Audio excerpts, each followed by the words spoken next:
இன்னைக்கு என்ன துக்கத்தோட இருக்கிறீங்க? என்ன பாடுகளோட, என்ன பாரத்தோட வந்திருக்கீங்க? ஆண்டவர் இன்னைக்கு எனக்கு நான் என்ன வார்த்தைய கொடுக்க போறாருன்னு நீங்க நினைச்சிட்டு இருக்கலாம். ஆனா ஆண்டவர் உங்கள் கவலைகளை விசாரிக்கிற தேவன். அவர் உங்கள் கண்ணீரை காண்கிற தெய்வம்.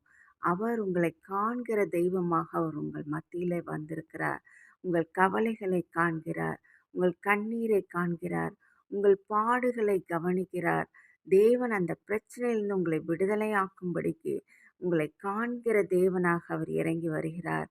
இப்படித்தான் ஆகார் என்ற பெண், அவர் தன்னுடைய சொந்த வீட்டினாலே பகைக்கப்பட்டு, அவள் அந்த வீட்டிலிருந்து வெளியேறி வனாந்திரத்தில் சென்று கொண்டிருந்தபோது, அவளை கேட்க யாருமே இல்லாதபோது, தேவன் அவளை கவனித்தார்.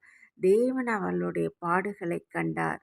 அவளுடைய கஷ்டங்களை தேவன் கண்டு, அவளுடைய கஷ்டங்களை மாற்றும்படிக்கு அவர் இறங்கி வந்தார். "நீ எங்கிருந்து வருகிறாய்?" என்று அவளை விசாரித்து, மீண்டுமாக தன்னுடைய வீட்டிற்கு செல்லும்படியாக, அவளுடைய கவலைகளை மாற்றும்படியாக, அவருடைய கண்ணீரை துடைக்கும்படியாக தேவன் ஆலோசனை கொடுக்கிறார். அப்படித்தான் தேவன் நம்முடைய வாழ்க்கையிலும் கூட அவரிடத்துல நாம் வேதனையோடு, துன்பத்தோடு, துக்கத்தோடு வரும்போது, மீண்டுமாக நாம் என்ன செய்ய வேண்டும் என்பதை சொல்லி, தேவன் நம்மை ஆற்றுகிறவராக இருக்கிறார்.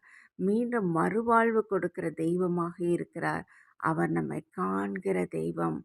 நம் படுகின்ற பாடெல்லாம் யாருக்கு தெரியும்? நான் தனியாக அழுகின்ற அழுகையெல்லாம் யாருக்கு தெரியும்?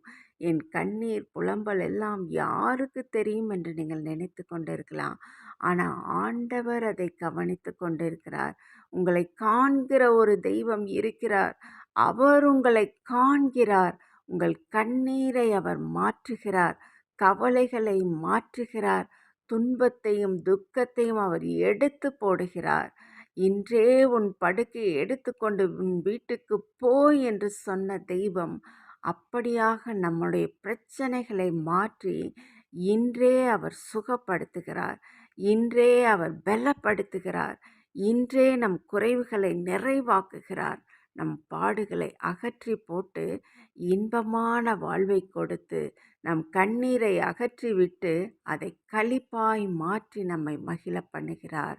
ஆமேன், ஆமேன்.